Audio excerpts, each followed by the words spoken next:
的光芒。应该承认我生而平常，却不敢沉默的冷场。Break it down, I'm taking over now. Tough it out, that's what I'm all about. 我们注定要穿过一层新的围墙，借所以高光。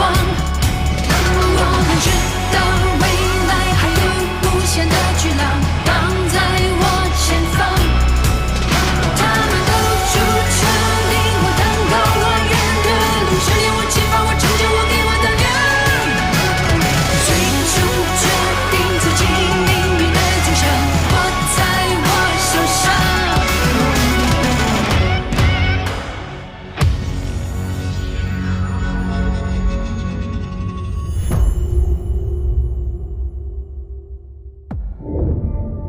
莫先生，那一刻的内心感受是什么？我的感受是，人应当适度的发发威，要不然别人总会觉得你好欺负，会一直把你踩在脚下。你看起来不一样了。何老师，我好多了。虽然同事们还是不喜欢我，但是我觉得我现在更能够集中在自己的工作上。虽然同事仍然不喜欢你，但你似乎不那么受影响了。我之前很多来访者，当他们回去以后，觉得自己的状态慢慢变好了，就不会再来了。但是小莫先生，你还是如约到了。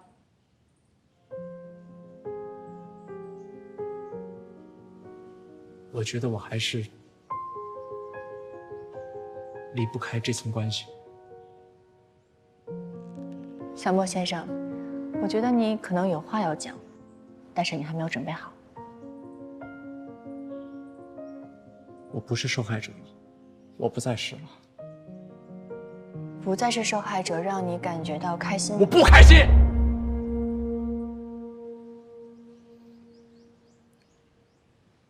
对不起，何老师，对不起，对不起，我没控制好自己，对不起。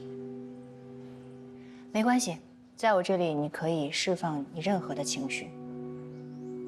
为什么？我真的不知道为什么是他们欺负我，他们排挤我。我只不过反抗了一次，但是我还是感觉好像我自己做错了什么一样。为什么我会这么内疚？他们惯我、笑我、骂我，我都没有这么难过。可是为什么我只是说出了我的心里话，我就这么难过，我就这么怂？何老师，我是不是活该被排挤，活该被孤立？说出自己的心里话，保护自己，反而会觉得内疚。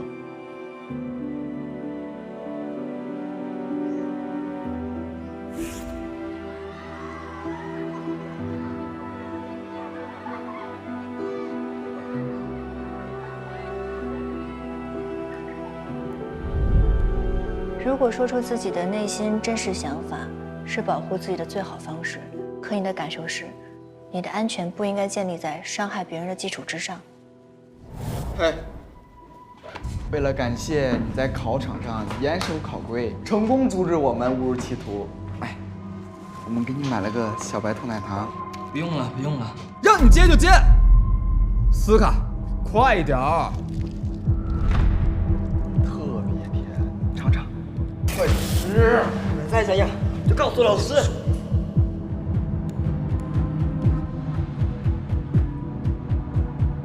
小莫，你现在想到那个同学，你的感受是什么？我很内疚，我恨我自己。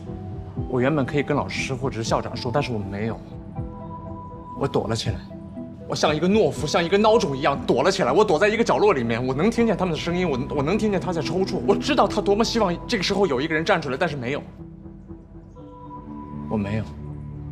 你恨自己的原因是你当时没有帮助他。如果你当时选择帮助他了，你认为结果是什么？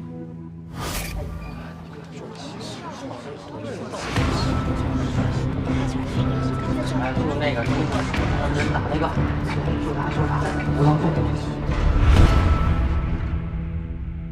你现在想到什么了？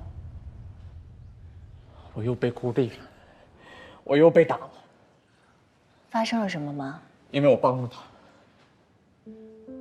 如果我帮了他，他们一定不会放过我，他们会想着各种办法去折磨我，你知道吗？我当时还在侥幸着想，我说，他们终于去欺负别人了，他们不会每天在盯着我了。我现在想想，我的想法是多么的可耻，我觉得我的今天一切都是活该。不是的，你当时没有保护他，是因为你要先保护好你自己啊。可以吗？人真的可以保护自己而不管别人吗？我不知道，那样太残忍了吧？我当时眼睁睁地看着他们把粉笔塞在他的嘴里，塞满了，不仅只有白色，还有红色、绿色、蓝色。他想吐出来，他们不让他吐，他们就按住了他的嘴，让他咽下去。他真的咽了。他们把粉笔磨成粉，塞进了他的鼻孔里面，吹进了他的鼻孔，一遍又一遍，就这么重复着。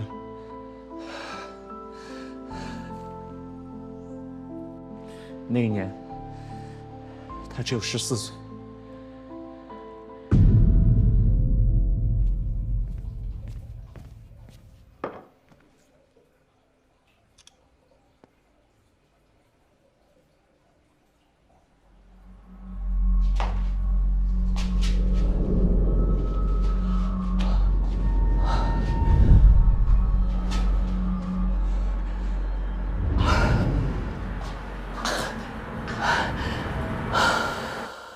小莫，你还记得你第一次来我这儿填写的那个表格吗？当时有一条上面写的，要是我没能做到随时付出我的全部，我会觉得自己是个坏人。在这一栏当中，你打了一个符合。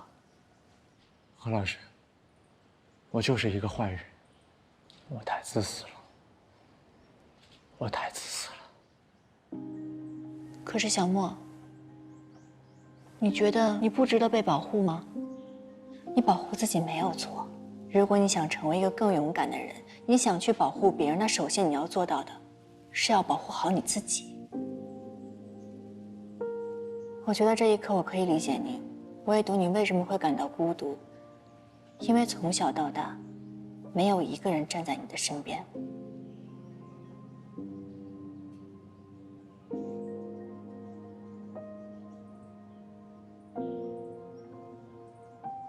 我们现在想象一下，你的脑海里浮现一幅画，不要给自己任何的压力。你现在看到了什么？我看到了我小时候住的地方。很好，你现在把自己想成童年时的自己。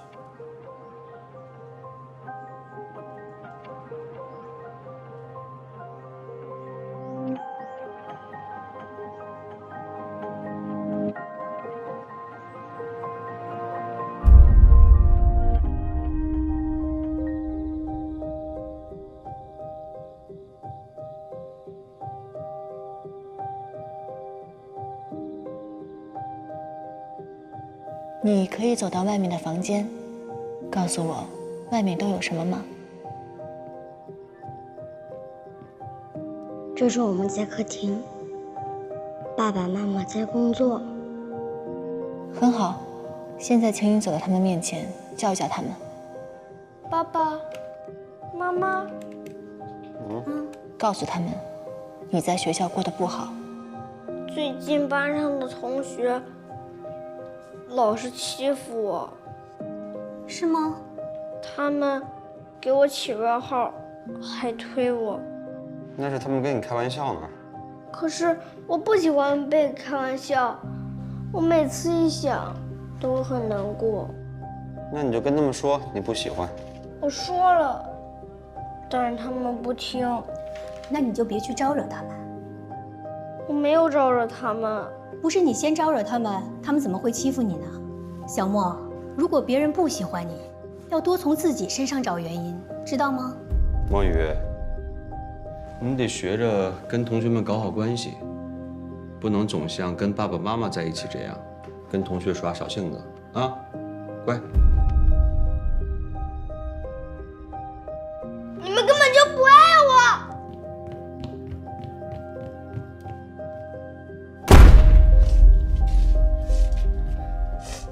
小墨雨，不要难过了。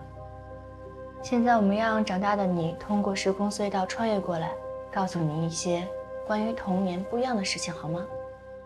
好。墨雨先生，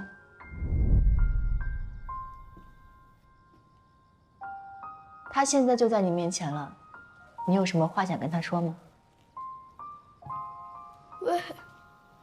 为什么爸爸妈妈要替别人说话？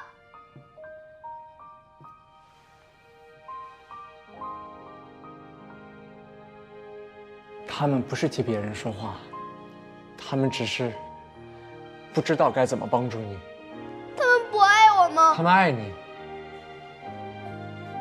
他们只是没有时间告诉你。为什么大家都要和我开玩笑？我不喜欢那些玩笑。我每次一想，都会难过。墨雨，那些不是玩笑，他们是故意，就想要让你难过的。他们为什么想让我难过？我就一点儿都不想让别人伤心、难过。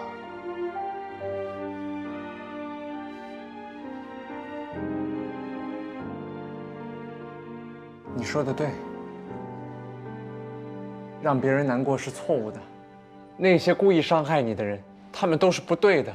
可是我很害怕打不过他们。你不需要打过他们，你只需要保护好自己。如果他们想打你，你一定要去告诉老师，告诉警察，告诉他们你现在所经历的一切，千万不要相信他们的威胁，这样就可以了。我就只能待在这里了吗？我能跟你走吗？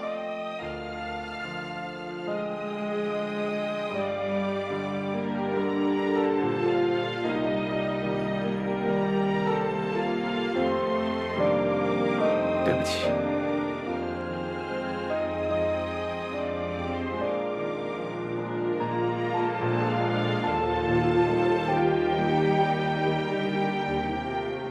对不起。没关系，小莫，我就留在这里。你好好长大。再见。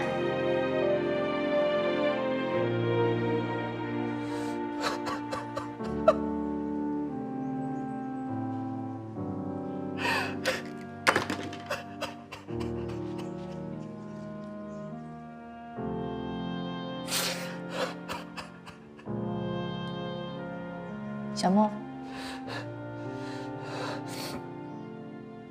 现在觉得好受一点了吗？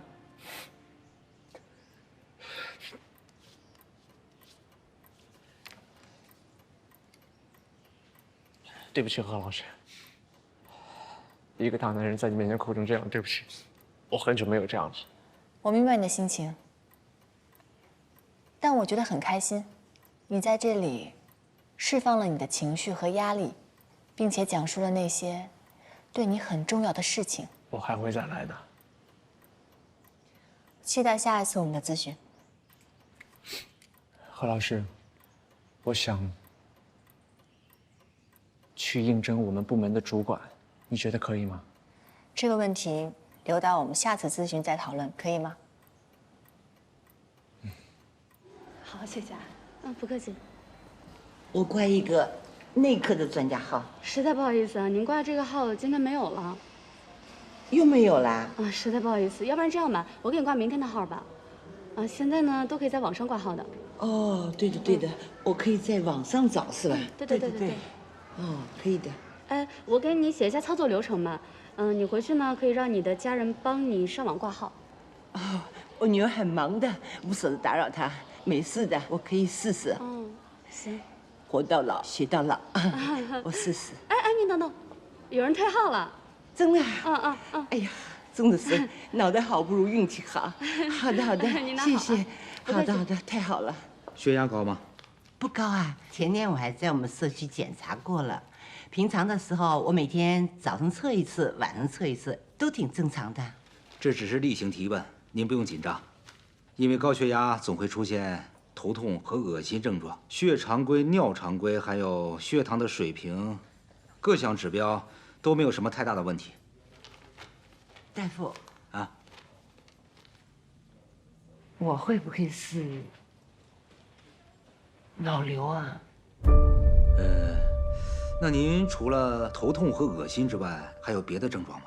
有啊，我有时候突然就眼睛花的什么都看不清了。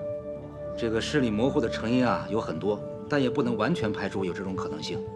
如果您经常出现头痛、头晕、恶心的症状呢，可以在家人的陪同下去做个核磁共振。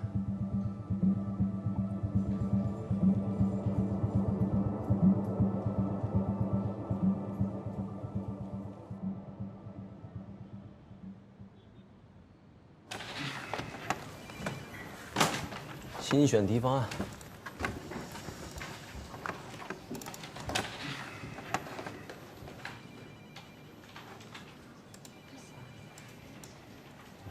什么梦把你吓成这样？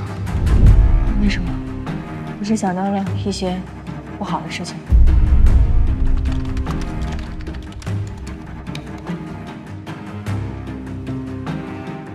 如果你觉得非常的愤怒，你难以排解，甚至影响你正常生活，那我觉得应该咨询的人是你自己。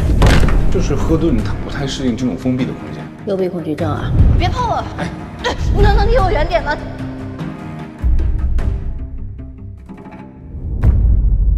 别再叫我俊俊了。那为什么阿爷叫你俊俊？俊俊是我弟弟的名字，他在8岁那年已经死了。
丽丽，哎，你在家呀？我以为你出门了呢。你要出门吗？对啊。哎，你没事也别老在家窝着了，没事儿也找老钱或者老爷出门散散心。我真怕我不在家，你一个人在家憋坏了。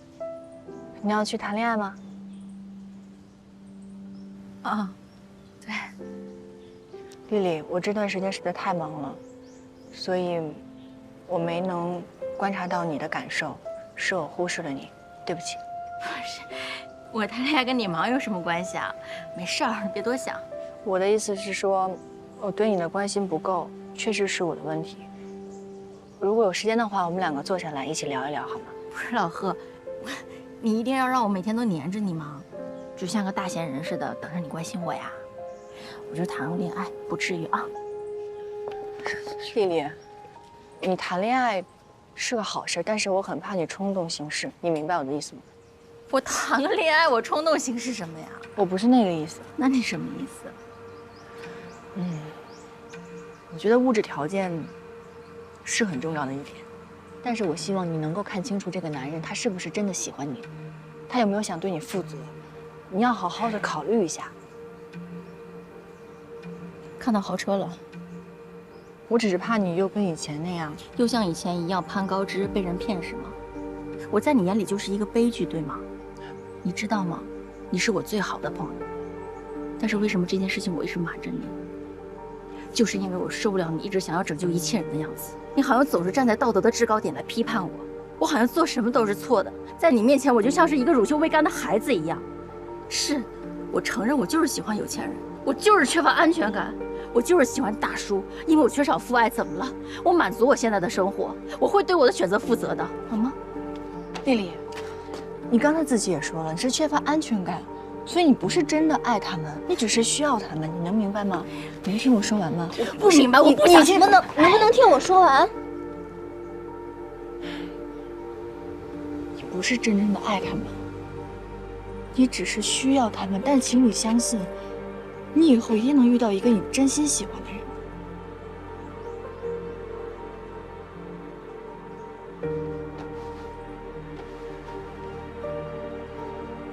真心喜欢的人，什么是真心喜欢的人？你知道吗？你这么会装，好好的机会摆在眼前，你只会逃跑。你知道你真心喜欢谁吗？就算你知道，你有勇气承认吗？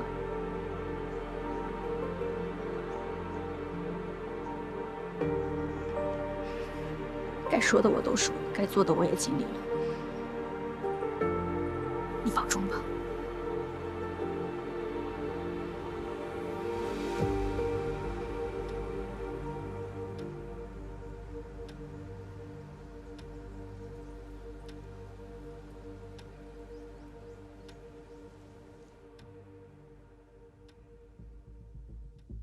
该说的我都说，该做的我也尽力了。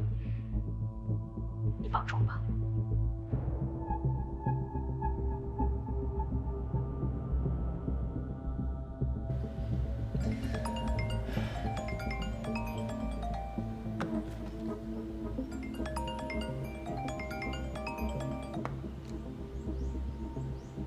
佳慧。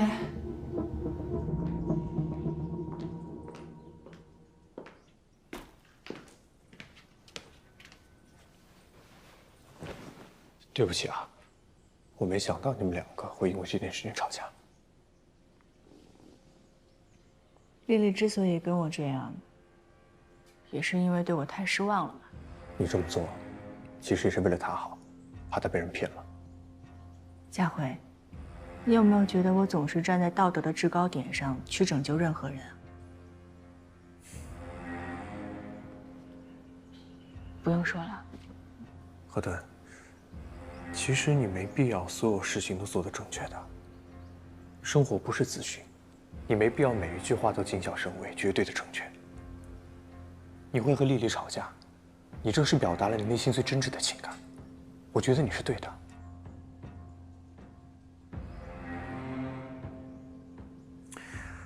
时间差不多了，走吧，我送你去画坊。嗯，你今天不是有直播吗？现在过去，时间正好。你这么会装，好好的机会摆在眼前，你只会逃跑。你知道你真心喜欢谁吗？就算你知道，你有勇气承认吗？不用了，我自己去就好。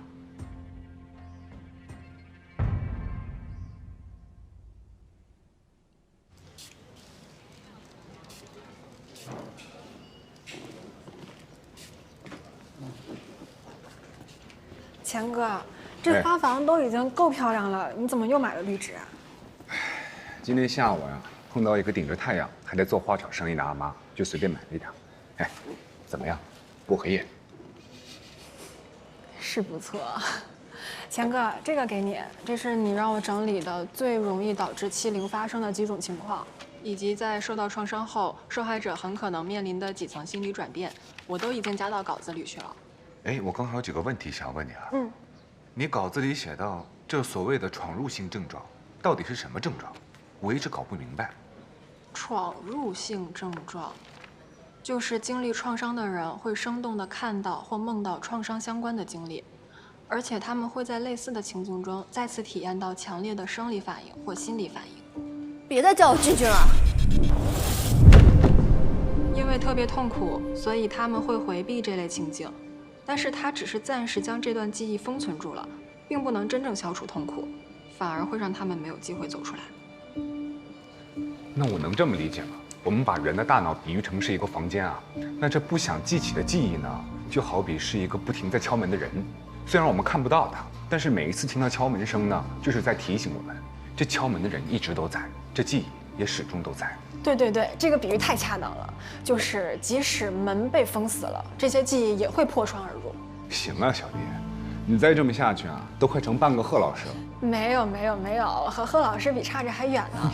这个里边有一些心理学的词汇，我还不是特别清楚。回头呢，我再和贺顿老师确认一下。行，没问题。哎，小丽，那你也查到这被压抑的记忆会以什么样的形式再现吗？哦，我记得我查过，我看一下啊，在这儿了，会以噩梦的形式出现，而且如果有相似情景的再现呢，很可能也会触发应激反应。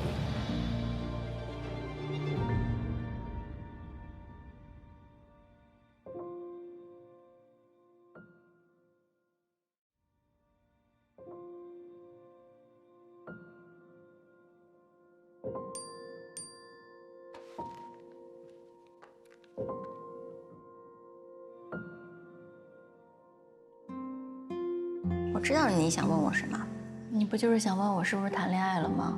如果你谈恋爱了的话，我会为你感到非常高兴的。只是我很担心。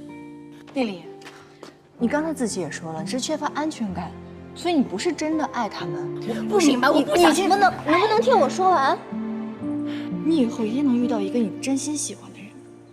真心喜欢的人？什么是真心喜欢的人？你知道吗？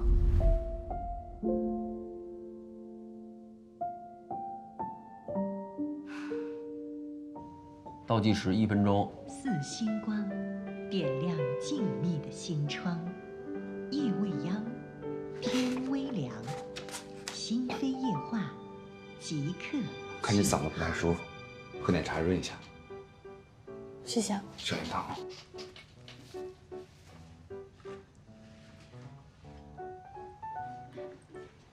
你怎么今天把这屋弄了这么多植物啊？想开个植物园啊？啊？有这么夸张吗？他们说，绿植可以清新空气。来，你闻闻这株薄荷。他们说有安宁心神的效果。确实还不错。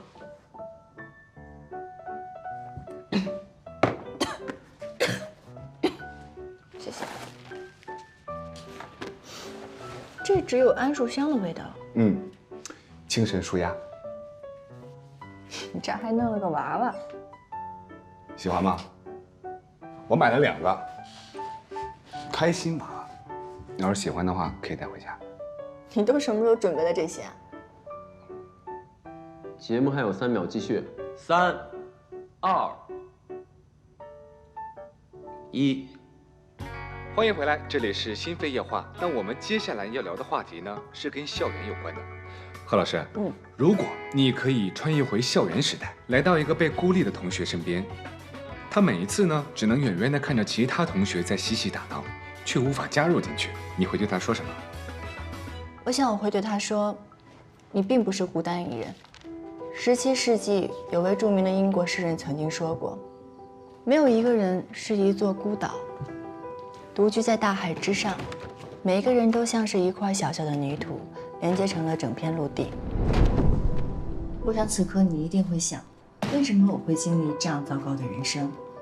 青葱校园不应该是阳光明媚、岁月静好的吗？而你现在正处于一条狭长的隧道当中，看不到尽头。如果你现在正处于这样的状态，你要告诉你自己，你不要一味地指责自己。其实任何人的行为啊，尤其是校园霸凌，或者是其他方式的暴力啊，这背后的原因呢，都不是简单的出于某种心理，它都是由社会、家庭、个人、朋友多维度共同塑造而成的。从心理学上来说，受到影响的个体，在未来可能会表现出社交攻击行为，或者社交退缩行为，又或者不表现为任何行为，只是在心理上影响该个体的情绪和感受。没错。无论是从言语的挖苦、嘲笑，还是推搡、破坏东西，或者是对一个人的谣言进行传播，或者是孤立他人，这些都是霸凌行为。是的，它内在其实最有伤害力之处是，它们会让我们感觉到弱小、劣势、无助，而且这一点将永远无法改变。但在这里还是想说一句啊，其实我们的世界呢，并非刚才说的那么的冷冰冰、面目可憎。是的，不逃避。不沉默，不示弱。我希望把这句话送给每一个身处其间的你，只要你需要，你愿意伸手，你愿意张口，总有一双善于倾听的耳朵在等你。你并不是孤单一个人，你可以改变自己。你并不是孤单一个人，非常温暖的一句话。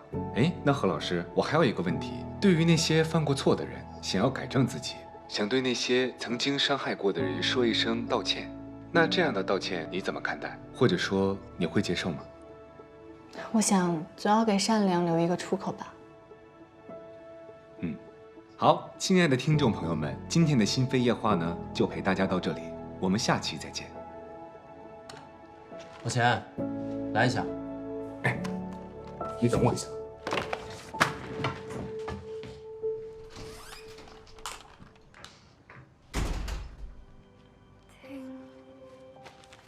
风的旋律缓慢坠落，树叶的声音。对不起，何顿，我是不是做错什么事情？如果是我让你不开心了，你打我骂我都可以，你怎么处置我都行，但是你别不开心行不行？我不能跟你一起录这个了。为什么？如果要是因为刚才的事情，我向你道歉。是我的问题，我没有办法在没有窗户的房间里待3个小时，我肯定做不到的。各位亲爱的听众朋友们，晚上好，这里是正在为您直播的心扉夜话，我是你们的主持人钱开义。下面有请我的搭档贺顿。那忧伤却美丽的语气，这是台里固定的宣传模式，之前都拍过。总该面对不什么海报啊？我跟你拍海报啊？那些点滴，那些回忆。我可是你的搭档，大搭档，怎么能这么狠心的区别待遇呢？擦擦你脖子吧，都是灰。如果你有一天呢，需要一个特别的听众，你就回个头，我一定在。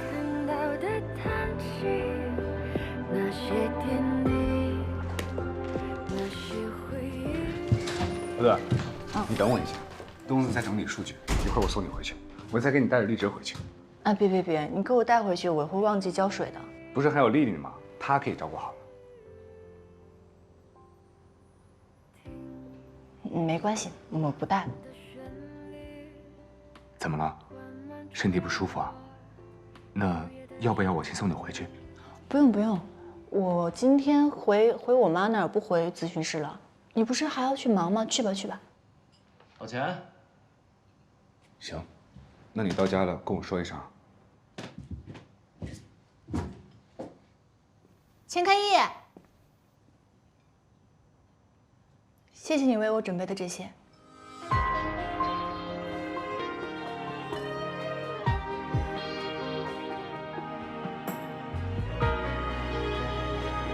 谢谢。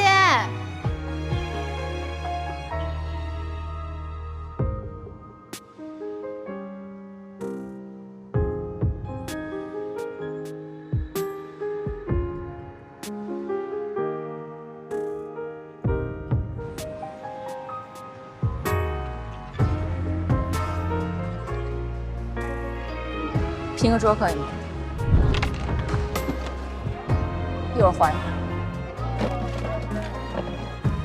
你们想干嘛？干什么关你屁事儿？你们刚才说的话我都听见了，我告诉你们，想都不要想。给你10秒，滚！再不走的话，我报警了啊！要不想进局子，赶紧走。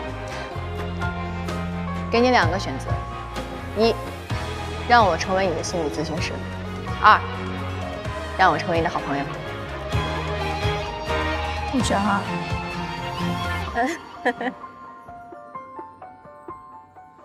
很多人出生啊，就是裹着糖衣出生的。虽然我们没有糖衣，但是我们也可以抱团取暖啊。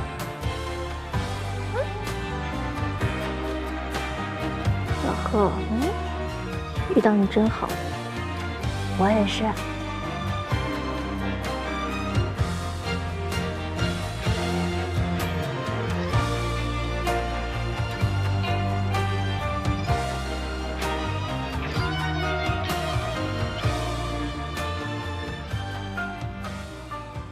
土豆来啦！我可以削土豆。好孩子，妈妈最喜欢吃的就是土豆。哎呦，你看看你，我跟你说，顿顿，你真的要好好的学做饭，要重视这个事情。你至少做的水平和妈妈要一样，不然妈妈死了就要饿死。妈，你说什么呢？你去哪儿我去哪儿，你要是死了我也跟你一起死。不行不行，可不能黏着我啊！哎呦，妈妈洁癖，你把，哎，坏蛋！哎，最近怎么样？睡眠还是老做噩梦吗？就那样吧。妈，要不然你去跟我住吧。我不要跟你住，我现在自己住的多自由啊！那我回来跟你住。你跟我住，嫁不出去了，不行。是不是跟那个丽丽闹矛盾了？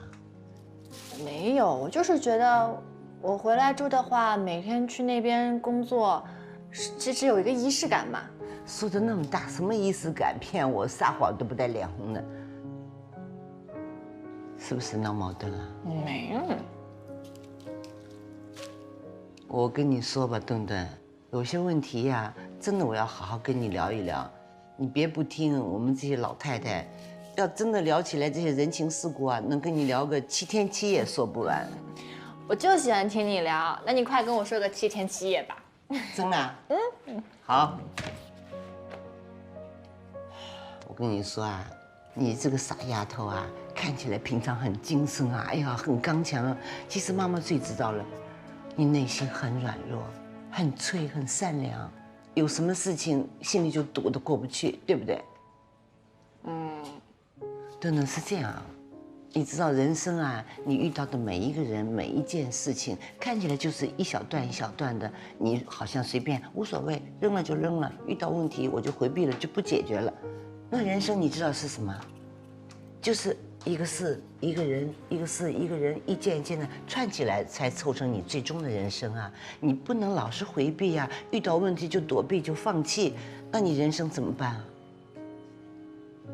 哎，就拿这个丽丽来说吧，我不知道你们俩闹了什么矛盾啊，不管谁对谁错，你大度一点，这么好的朋友，这么就放弃了，要勇敢的去面对。问题回避是解决不了的，你听见吗？就知道你是蚊子啊。妈，你别说了，我知道了。不说了。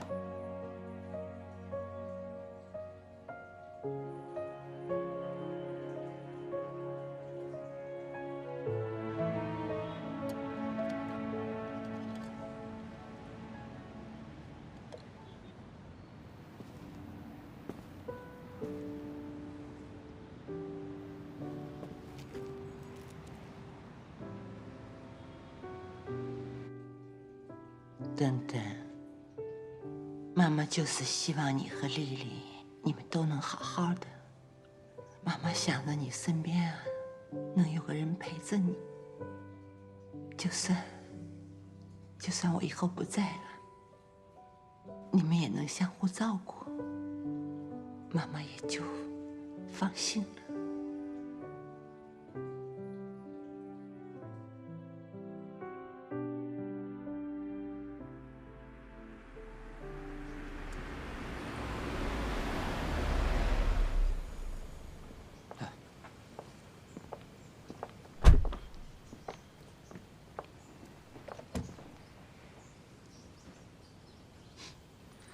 搬进来以后呢，有任何问题随时和管家联系，我后边再去帮你添置一些生活用品还有家具，什么都不用担心。好。怎么了？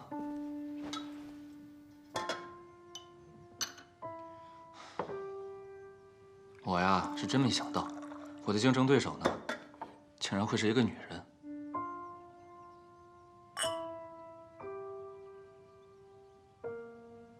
你要是再伤心的话，我可就要吃河顿的醋了。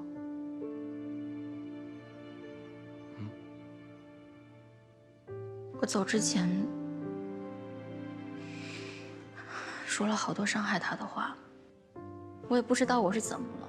我觉得我好自私。老贺是一个从来不会主动表达自己情绪的人，他这次一定伤心死了。你知道吗？有一次我们公司团建，我带着他去野外拓展，他被一个3、400斤的原木砸到脚都没有告诉我。后来他硬生生的扛到团建结束，一瘸一拐的走回家，我才发现。他说他不告诉我，就是怕扫大家的兴，怕我只顾着照顾他。他就是这样，从来都是想着别人的感受，从来都是过得小心翼翼的，从来都是忍着。但是我知道他内心其实特别的孤独。我是他最好的朋友，我还这么伤他，我真的该死。现在我走了，他连一个可以说话的人都没有。你只是为了不被他伤害罢了。你们2个好姐妹呢，就像2个连在一起的苍耳球一样，谁也离不开谁，还都能把对方看得透透的。他几根刺你很清楚，同样，你的刺在哪儿，他也都知道。所以你之前说了那些伤人的话，也许什么？也许正是因为你非常了解他，你非常知道他想说什么，又或者他准备说什么。你呀，只是不想听见那些令你很伤心的话，所以你才抢先一步，在他之前说了出来。这可不是自私啊，这是一种人的自我本能保护，就像他的孤独一样，也是一种自我保护啊。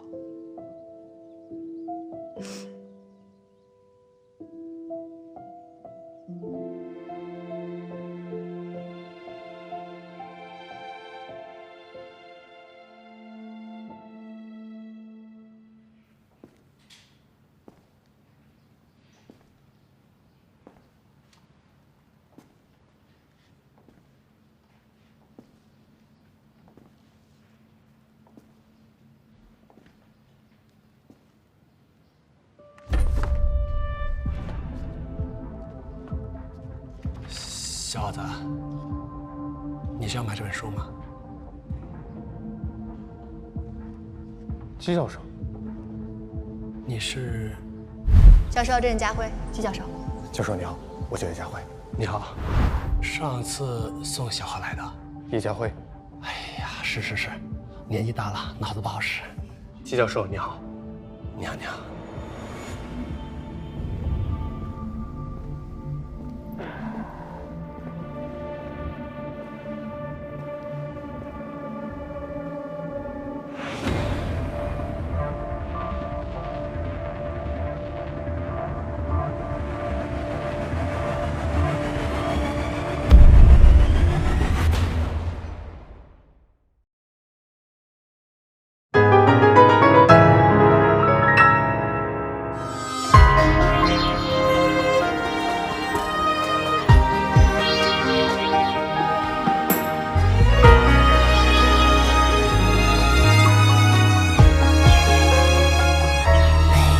晨曦绽放出一朵花语，这里有你与咖啡的香气。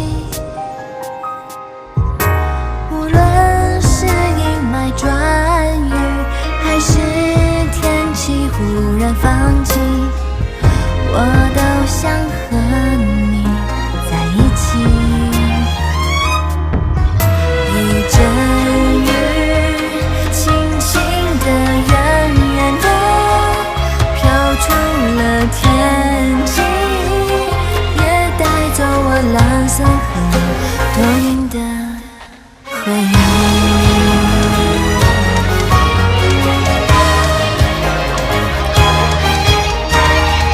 雨绽放出晴朗如歌的风景。也看见你亮如星辰的眼睛，它温暖我的笑容，倾听我真实的声音，给我最温柔的回应。看见了美丽的爱情，之间